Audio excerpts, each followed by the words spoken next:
الحمدللہ وحدہ الصلاۃ والسلام علی من لا نبی بعدہ وعلی آلہ وصحبہ اجمعین۔ قابل احترام بزرگوں اور بھائیوں، السلام علیکم ورحمۃ اللہ وبرکاتہ۔ ناچیز کے لیے بڑے اعزاز کی بات ہے کہ میلاد النبی صلی اللہ علیہ وآلہ وسلم کے اس بابرکت موقع پہ آپ سے مخاطب ہونے کا شرف حاصل کر رہا ہوں۔ میں آپ کا زیادہ وقت نہیں لوں گا اور مختصراً چند نکات صرف قرآن مجید سے عرض کروں گا، آج کے دن کی برکت کے حوالے سے اور اہمیت کے حوالے سے، یہ ذہن میں یاد رکھتے ہوئے کہ آج کا دن ہمیں یہ موقع فراہم کرتا ہے کہ ہم تجدید عہد کریں حضور صلی اللہ علیہ وآلہ وسلم کے پیغام کے ساتھ، اور ہم اپنے آپ کو دوبارہ سے کنیکٹ کر سکیں اس نور کے ساتھ جسے ہم نور محمدی کہتے ہیں، اور اس نور کے ساتھ جسے ہم نور ہدایت اور نور ایمان بھی کہتے ہیں، جو ہمارے سینوں کے اندر بستا ہے اور رہتا ہے۔ اور آج کا دن ظاہر ہے کہ اس نور کی آمد کا دن ہے، اس نور کے جلوہ فرما ہونے کا دن ہے۔ تو یہ ایک بات آپ ہمیشہ یاد رکھیں کہ جس دن انبیاء کرام میں سے اس زمین پہ جو بھی جلوہ گر ہوتا ہے، اللہ تبارک و تعالیٰ نے اس دن کو قرآن مجید کے اندر سیلیبریشن کا دن کہا ہے، اور اللہ تبارک و تعالیٰ نے قرآن مجید کے اندر اس دن کی تحسین فرمائی اور اس دن کے اوپر سلام بھیجا۔ تو ہم اس دن جو اکٹھے ہوتے ہیں، اس دن کے اکٹھے ہونے کا مقصد، اس کو سیلیبریٹ کرنے کا مقصد، اس میں کثرت سے صلاۃ و سلام پڑھنے کا مقصد بنیادی طور پہ اس سنت الہیہ کے ساتھ اپنے آپ کو وابستہ رکھنا ہے۔ قرآن مجید میں دو مقامات کے اوپر اللہ جل شانہ نے یہ ارشاد فرمایا ہے انبیاء کرام کے بارے میں کہ ویسے اخذ کرنے میں تو بہت سے مقامات اخذ کیے جا سکتے ہیں، لیکن ایک براہ راست کلام کا اپنا لطف ہوتا ہے۔ اللہ تعالیٰ نے سورہ مریم میں سیدنا یحییٰ علیہ السلام کی ولادت کے بارے میں یہ ارشاد فرمایا ہے کہ وَالسَّلَامٌ عَلَيْهِ يَوْمَ وُلِدَ وَيَوْمَ يَمُوتُ وَيَوْمَ يُبْعَثُ حَيًّا، اور سلام ہو اس دن کے اوپر جس دن یحییٰ علیہ السلام پیدا کیے گئے، اور سلام ہو اس دن کے اوپر جس دن یحییٰ علیہ السلام کی وفات ہوئی، اور سلام ہو اس دن کے اوپر جس دن یحییٰ علیہ السلام کو دوبارہ کھڑا کیا جائے گا۔ یعنی ان کی ذات گرامی سے منسوب اللہ تبارک و تعالیٰ نے 3 بنیادی ایام پہ سلام بھیجا ہے، سلامتی بھیجی ہے۔ ایک وہ دن جس دن یحییٰ علیہ السلام پیدا ہوئے، دوسرا وہ دن جس دن یحییٰ علیہ السلام کی وفات ہوئی، اور تیسرا وہ دن جس دن یحییٰ علیہ السلام دوبارہ کھڑے کیے جائیں گے۔ اب اس دن جس دن یحییٰ علیہ السلام کھڑے کیے جائیں گے، ظاہر ہے یہ اشارہ یوم النشور کی طرف ہے، جس دن سب کو کھڑا کیا جائے گا۔ یہ اشارہ یوم حشر کی طرف ہے، جس دن سب کو کھڑا کیا جائے گا، حشر اجساد ہوگا۔ اس دن تو سب اٹھیں گے، لیکن اس دن ہر ایک کی نسبت سلام نہیں ہے، بلکہ اس دن یحییٰ علیہ السلام کی نسبت سلام بھیجا خاص کر کے۔ تو اسی طرح دیگر انبیاء کی نسبت بھی سلام ہے، لیکن مینشن جو ہے وہ حضرت یحییٰ علیہ السلام کا ہے۔ تو اللہ تبارک و تعالی ایام کو، دنوں کو اپنے محبوب بندوں کی نسبت سے محترم کر دیتا ہے، اپنے محبوب بندوں کی نسبت سے ان دنوں کا وقار اور ان دنوں کا احترام اور زیادہ بلند کر دیتا ہے۔ جس طرح قیامت کے دن سبھی اٹھیں گے، مگر سلام کرنے کے لیے کہا کہ اس دن پہ سلام ہے کہ اس دن یحییٰ بھی اٹھیں گے۔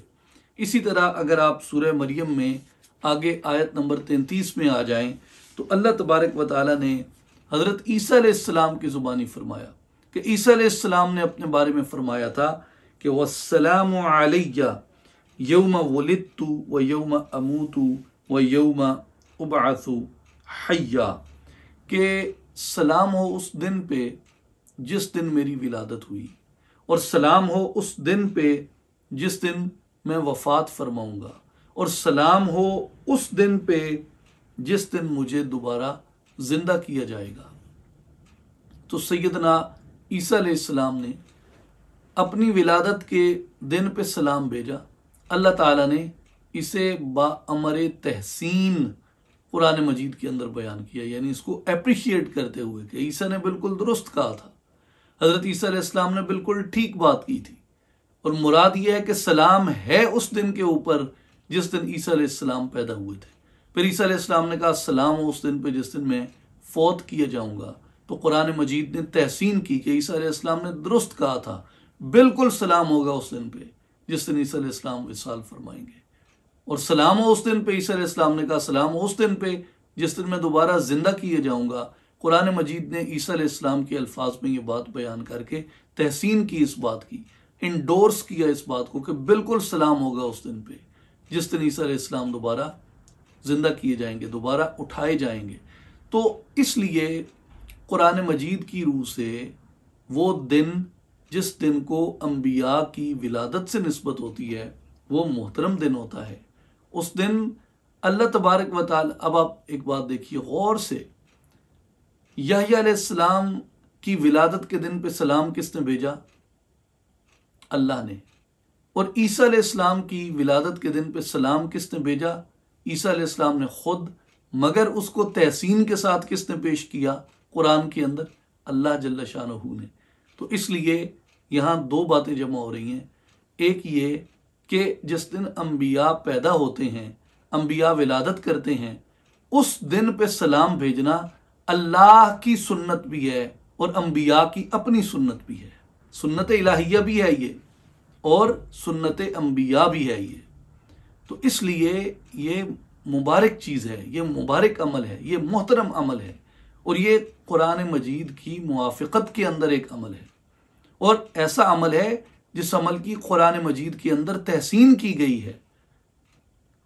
پھر نبی پاک صلی اللہ علیہ وآلہ وسلم سے یہ سوال کیا گیا، صحیح مسلم کتاب الصوم کی، یہ کتاب الصیام کی یہ حدیث پاک ہے.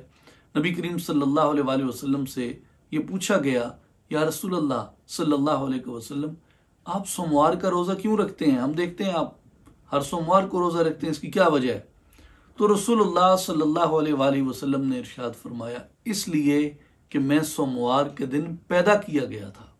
اب تین انبیاء کی بات آ گئی، حضرت یحییٰ علیہ السلام، حضرت عیسیٰ علیہ السلام اور سید الانبیاء صلی اللہ علیہ وآلہ وسلم. تو احادیث مبارکہ بھی آپ سب اہل علم ہیں، آپ جانتے ہیں کہ جس طرح قرآن وحی ہے، حدیث مبارک بھی وحی ہے. فرق یہ ہے کہ قرآن کی تلاوت کی جاتی ہے، حدیث کی تلاوت نہیں کی جاتی.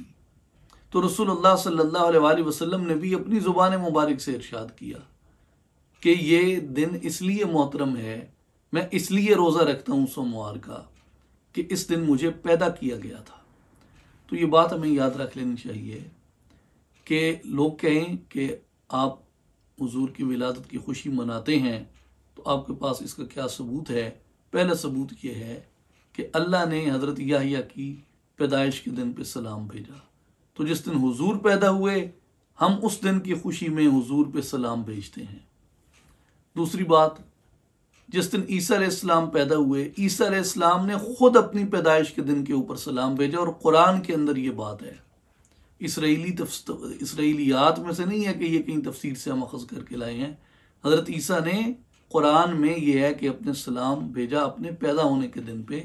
تو ہم سنت عیسیٰ کے اندر بھی اس دن پہ سلام بھیجتے ہیں جس دن نبی پاک کی ولادت ہوئی تھی. اس دن ہم سب جمع ہوتے ہیں مسلمان، اور حضور کی ذات اقدس پہ صلاۃ والسلام بھیجتے ہیں، حضور کی تعریف و توصیف کرتے ہیں، حضور کی نعت بیان کرتے ہیں. بھائی حضور کی نعت کیوں بیان کرتے ہیں؟ اس لیے کہ حضور کی نعت بیان کرنا سنت قرآن ہے.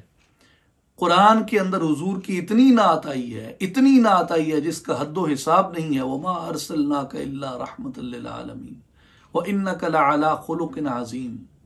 حضور کی نعت قرآن کے اندر ہے. ہم سنت قرآن میں حضور کی نعت پڑھتے ہیں، حضور کے اہل بیت کا ذکر کرتے ہیں، اہل بیت کی تحسین کرتے ہیں. کیوں کرتے ہو؟ اس لیے کہ قرآن میں حضور کے اہل بیت کی تعریف اور توصیف آئی ہے. تو حضور کے اہل بیت کی تعریف کرنا یہ بھی قرآن کی پیروی ہے. ہم حضور کے صحابہ کی تعریف کرتے ہیں. بھائی کیوں حضور کے صحابہ کی تعریف کرتے ہو؟ اس لیے کہ حضور کے صحابہ کی تعریف کرنا بھی قرآن مجید کی پیروی ہے۔ حضور کی امت کے صالحین اور اولیاء کی تعریف اور توصیف کرتے ہیں میلاد کے دن، کیوں کرتے ہو؟ اس لیے کہ یہ بھی قرآن کی پیروی ہے۔ حضور کی امت کے صدیقین کا، شہداء کا، صالحین کا، اولیاء کا قرآن مجید میں ذکر آیا تحسین کے ساتھ، تو اس لیے ان سب کی تحسین کرنا قرآن کی پیروی ہے، قرآن کے منافی نہیں ہے۔ تو اس لیے یہ وہ دن ہے جس دن حضور صلی اللہ علیہ وآلہ وسلم اس دنیا میں جلوہ فرما ہوئے۔ تو مومنوں، اس دن کی خوشی میں حضرت یحییٰ کی سنت ادا کیا کرو، حضرت عیسیٰ کی سنت ادا کیا کرو، قرآن کی پیروی کیا کرو اور رسول اللہ کی پیروی کیا کرو، اور اس دن کو سیلیبریٹ کیا کرو، اس دن کو اپنے لیے عزت سے، تکریم سے منایا کرو۔ پھر قرآن مجید میں سورہ مائدہ کے اندر اللہ تبارک و تعالیٰ نے ایک واقعہ بیان فرمایا، جو واقعہ بنیادی طور پہ حضرت عیسیٰ علیہ السلام کی ایک دعا ہے۔ حضرت عیسیٰ علیہ السلام نے اللہ تبارک و تعالیٰ کی بارگاہ کے اندر یہ دعا کی تھی، قال عیسی ابن مریم، یہ سورہ مائدہ آیت نمبر 114 ہے۔ قال عیسی ابن مریم، حضرت عیسیٰ ابن مریم علیہ السلام آپ نے دعا کی اللہ کی بارگاہ میں، اللہم ربنا انزل علینا مائدۃ من السماء، اے ہمارے رب ہمارے اوپر آسمان سے دسترخوان نازل فرما۔ سورہ مائدہ آیت نمبر 114، اے ہمارے رب ہمارے لیے آسمان سے ایک دسترخوان نازل فرما، تکون لنا عیدا لاولنا و آخرنا و آیۃ منک، اس لیے کہ تیرا یہ دسترخوان اتارنا ہمارے اگلوں کے لیے بھی اور ہمارے پچھلوں کے لیے بھی عید ہوگا اور تیری نشانی ہوگا، عید ہوگا اور تیری نشانی ہوگا۔ اب بھیا میں اپنی طرف سے تو یہ بات کر نہیں رہا، کوئی حدیث ضعیف بھی پیش نہیں کر رہا، اور کسی صوفی کا قول بھی نہیں کہہ رہا کہ آپ کہیں جی یہ استغراق کی عبارت ہے یا یہ شطحات، یہ شطحیات میں سے ہے۔ قرآن کی آیت ہے، سورہ مائدہ ہے، آیت نمبر 114 ہے، عیسیٰ علیہ السلام کی دعا ہے، جس کو اللہ نے رد نہیں کیا کہ بھائی عیسیٰ علیہ السلام نے یہ جملے بولے تو کیوں بولے، اس سے معاذ اللہ کوئی توحید خطرے کے اندر آ جاتی تھی، یا اس میں توحید کے اندر کوئی شکوک اور شبہات پیدا ہو رہے تھے، ہرگز نہیں۔ عیسیٰ علیہ السلام نے سادی سی دعا کی، اللہ نے اس دعا کو تحسین کے طور پہ قرآن مجید میں پیش کیا، اللہم ربنا انزل علینا مائدۃ من السماء تکون لنا عیدا لاولنا و آخرنا و آیۃ منک، اے ہمارے رب ہمارے اوپر آسمان سے دسترخوان نازل فرما، جو کہ ہمارے لیے وہ عید ہوگا، خوشی کی بات ہوگی، اگلوں کے لیے بھی اور پچھلوں کے لیے بھی، اور تیری طرف سے ایک نشانی ہوگی۔ اب مجھے یہ بتائیے میرے مسلمان بھائیوں اور دوستوں، کوئی فرقے اپنے سب ایک طرف رکھ دیجئے، جب رسول اللہ کی بات آئے سب فرقوں کو ٹھپ کے ایک طرف کر دیں، کسی فرقے کی طرفداری نہیں ہے، کسی فرقے کی بات نہیں ہے، میرا مسلک تیرا مسلک سب چھوڑ دو، اللہ کی بات ہوگی اور رسول اللہ کی بات ہوگی۔ قرآن میں یہ آیت ہے، قرآن میں یہ آیت ہے، دسترخوان کے اترنے کو، دسترخوان ایک نعمت ہے، دسترخوان ایک نعمت ہے، نعمت کے اترنے کو عیسیٰ علیہ السلام یوم العید کہہ رہے ہیں، اور دسترخوان کے آسمان سے اترنے کو عیسیٰ علیہ السلام نشانی کہہ رہے ہیں، اگلوں کے لیے بھی پچھلوں کے لیے بھی، کہ سب لوگ اس سے خوش ہو جائیں گے، مولا سب لوگ اس سے خوش ہو جائیں گے، اور سب کے لیے یہ جشن کا دن ہوگا۔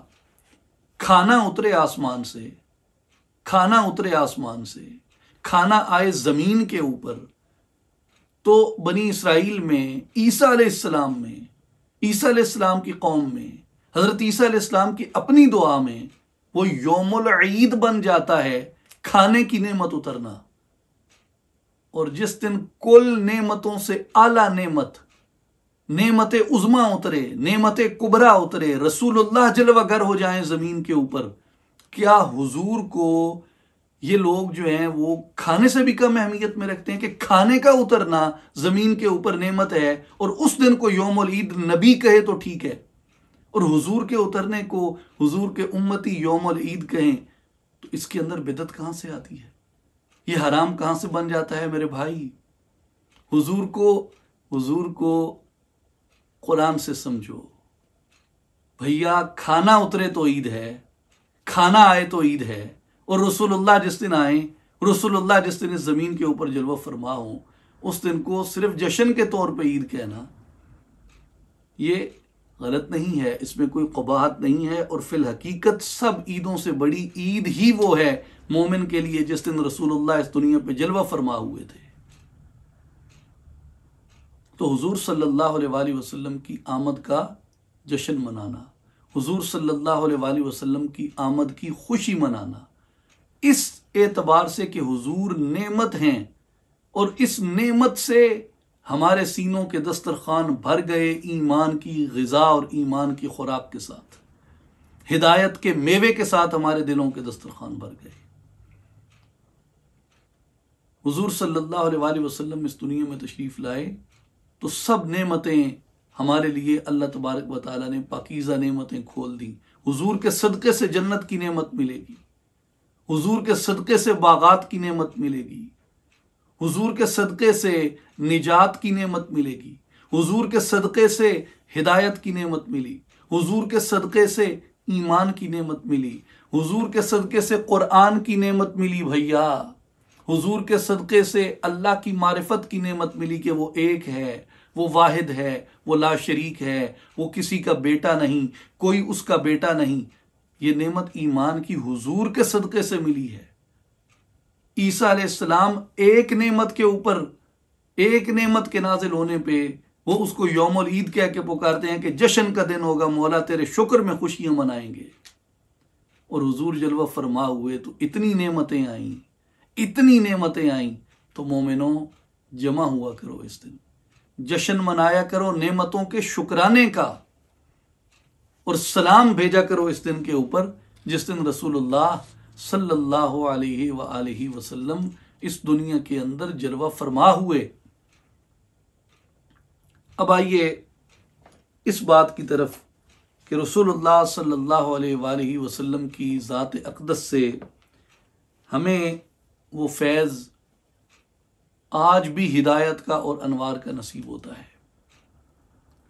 یہ قرآن مجید کے اندر اللہ تبارک و تعالیٰ نے بیان فرمایا، سورہ جمعہ جہاں سے شروع ہو رہی ہے، آیت نمبر 2 ہے اس کی، وَالَّذِي بَعَثَ فِي الْأُمِّيِّينَ رَسُولًا مِّنْهُمْ يَتْلُو عَلَيْهِمْ آيَاتِهِ وَيُزَكِّيهِمْ وَيُعَلِّمُهُمُ الْكِتَابَ وَالْحِكْمَةَ وَإِنْ كَانُوا مِنْ قَبْلُ لَفِي ضَلَالٍ مُّبِينٍ وَآخَرِينَ مِنْهُمْ لَمَّا يَلْحَقُوا بِهِمْ وَهُوَ الْعَزِيزُ الْحَكِيمُ۔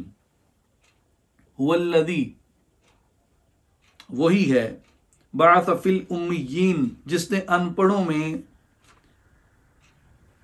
رسولا منہم انہی میں سے ایک رسول کو مبعوث فرمایا، یتلو علیہم آیاتہ جو ان کے اوپر اللہ کی آیتیں تلاوت کرتا ہے، ویزکیہم اور انہیں پاک کرتا ہے، ویعلمہم الکتاب اور انہیں کتاب کا علم عطا کرتا ہے، والحکمہ اور انہیں حکمت عطا کرتے ہیں، وَإِن كَانُوا مِن قَبْلُ لَفِي ضَلَالٍ مُّبِينٍ اور بے شک یہ لوگ اس سے پہلے ضرور کھلی گمراہی میں تھے، وَآخَرِينَ مِنْهُمْ لَمَّا يَلْحَقُوا بِهِمْ اور اوروں کو بھی پاک کرتے ہیں اور علم عطا فرماتے ہیں جو ابھی آ کے ان سے ملے نہیں، لَمَّا يَلْحَقُوا بِهِمْ جو ابھی ان اگلوں سے آ کے ملے نہیں ہیں، وَهُوَ الْعَزِيزُ الْحَكِيمُ اور وہ بہت ہی عزت والا اور بہت ہی حکمت والا ہے۔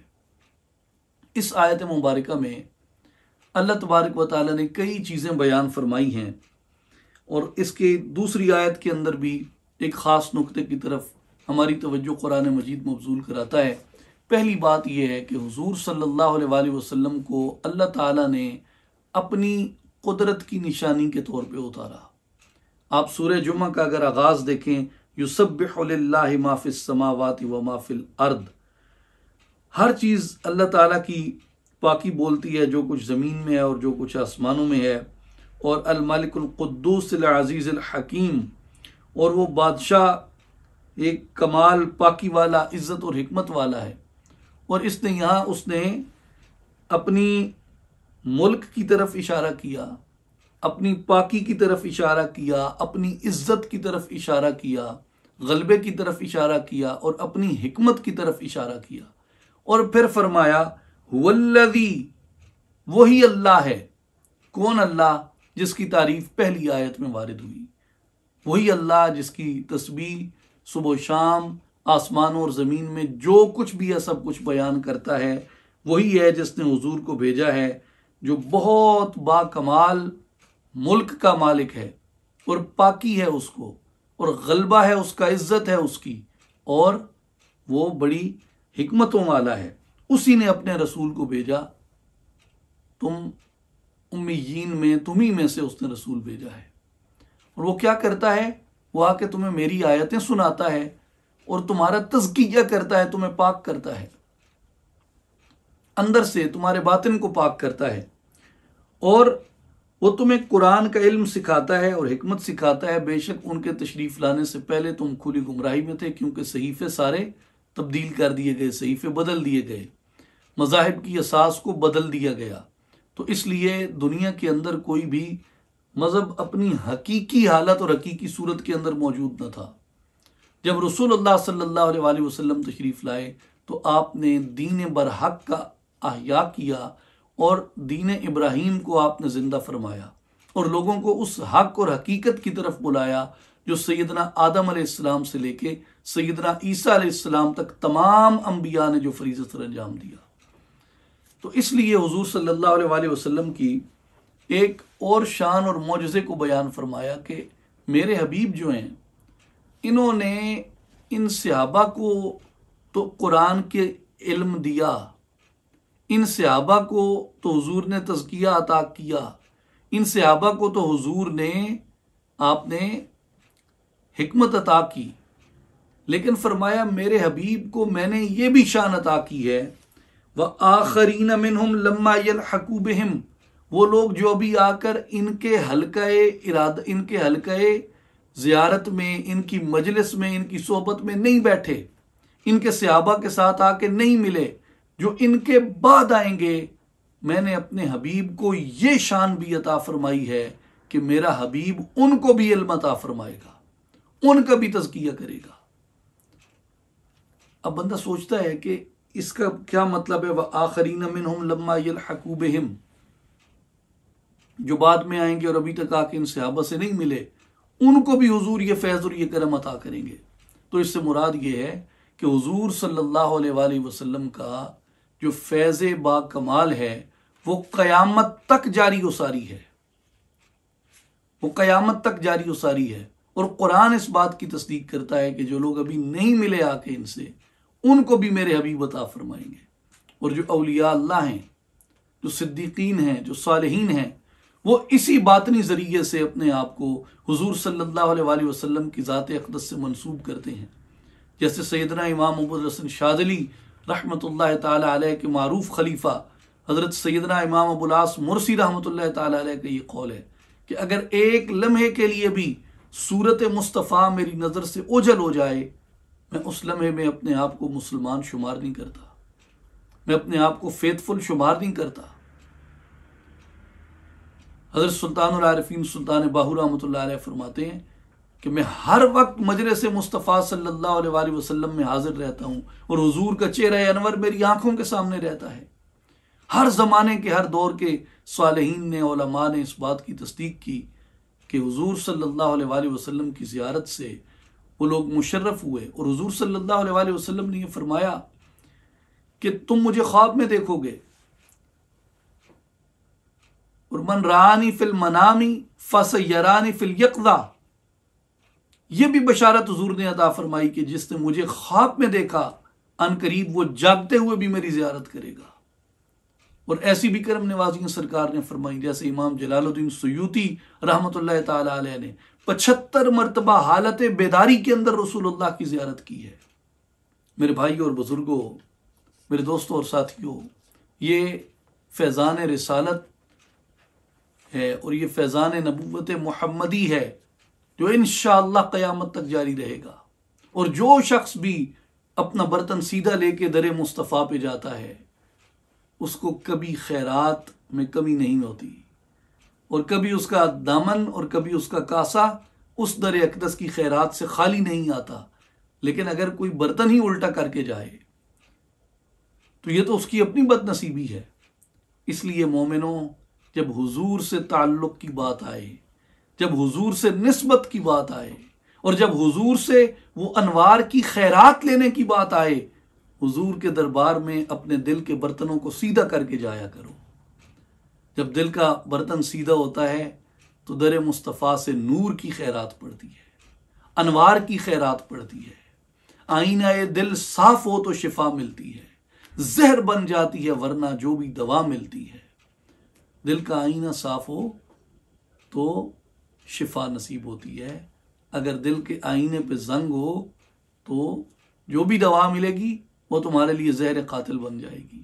قرآن کے بارے میں اللہ نے کیا فرمایا؟ یضل بہ کثیرا ویہدی بہ کثیرا۔ کثیر لوگ اسے پڑھ کے گمراہ ہوتے ہیں اور کثیر لوگ اسے پڑھ کے ہدایت لیتے ہیں۔ وجہ کیا ہے؟ جو دل کا برتن سیدھا کر کے آتا ہے۔ پھر کہیں گے کہ دل پہ بڑا اصرار کر رہے ہیں، اس کی کیا وجہ ہے؟ اس کی وجہ یہ ہے کہ دل پہ اصرار قرآن نے بتایا، افلا یتدبرون القرآن ام علی قلوب اقفالها۔ یہ قرآن میں تدبر کیوں نہیں کر سکتے؟ کیا ان کے دلوں کے اوپر قفل لگا ہوا ہے؟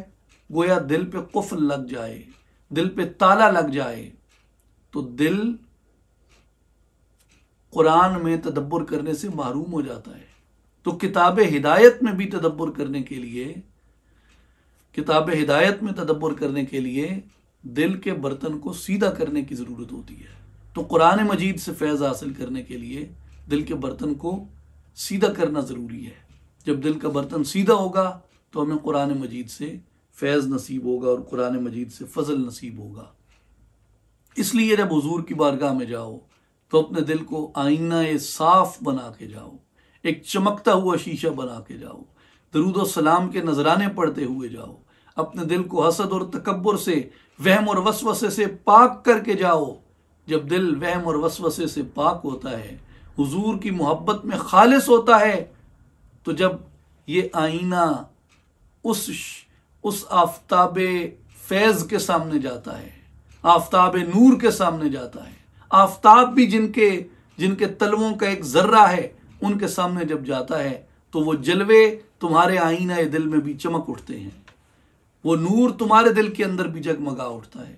لیکن اگر آئینے پہ گرد پڑی ہو، آئینے پہ زنگ لگا ہو تو زنگ آلود آئینے کے اندر آفتاب کا عکس نہیں آتا۔ آفتاب کا عکس ایسے ہی آئینے کے اندر آتا ہے جو آئینہ زنگ سے پاک ہوتا ہے۔ تو میرے دوستوں اور بھائیوں، دل کے آئینے کو زنگ سے پاک کر لو۔ جب اسے لے کے دربار رسالت میں جاؤ گے وہ مہتاب رسالت تمہارے سینے میں چمکنے لگے گا۔ لیکن دل کو صاف کرو، دل کو پاک کرو۔ اور دل پاک کس سے ہوتا ہے؟ لکل شیء ثقالۃ، ہر چیز کے صاف کرنے کے لیے کوئی نہ کوئی آلہ ہے۔ وثقالۃ القلوب ذکر اللہ تعالی، لیکن جو دل ہے یہ اللہ پاک کے ذکر سے پاک اور صاف ہوتا ہے۔ تو جو حضرت سلطان العارفین سلطان باہو رحمۃ اللہ علیہ نے تصور اسم اللہ فرمایا ہے کہ اسم اللہ کے تصور سے تمہارے دل پاک ہوتے ہیں، دل صاف ہوتے ہیں، اور جب اسم ذات کا ذکر کرو گے تمہارا دل پاک ہو جائے گا، دل صاف ہو جائے گا، اور پھر درود و سلام کے نذرانے پیش کرو گے تو وہ مہتاب اور وہ انوار محمدیہ تمہارے سینوں کے اندر روشن ہو جائیں گے۔